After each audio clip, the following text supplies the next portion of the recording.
Loan recovery agent আপনার বাড়িতে এসে আপনাকে ভয় দেখায়, গালাগালি করে, ওভার দ্য ফোন আপনাকে অ্যাবিউজ করে। কিন্তু আরবিআই গাইডলাইন্সগুলো লোন রিকভারি এজেন্টের সবসময় মাথায় রাখা উচিত। অন্তত আপনারা যারা লোন ডিফল্টার বা লোন নিয়েছেন এবং লোন রিকভারি এজেন্টের থেকে কোনো রকম মিসবিহেভ রিসিভ করেছেন, তাদের অবশ্যই জানা উচিত।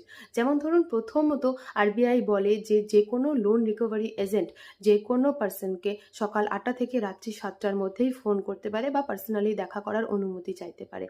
সেকেন্ডলি, যেকোনো লোন রিকভারি এজেন্ট আপনাকে কখনোই ওভার দ্য ফোন অথবা সামনাসামনি অ্যাবিউজ করতে পারে না, গালিগালাজ করতে পারে না।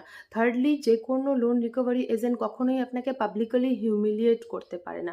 অ্যান্ড ফোর্থলি, যেকোনো লোন রিকভারি এজেন্ট যদি আপনার সাথে ইএমআই ডিফল্ট হয়ে যাওয়ার পর বা কোনো ইস্যুতে আপনার সাথে দেখা করতে আসতে চায়, তাহলে তাকে আপনার অনুমতি নিতে হবে। আপনি কখন, কবে, কোথায়, কিভাবে দেখা করতে চান, সেভাবেই তাকে দেখা করতে আসতে হবে।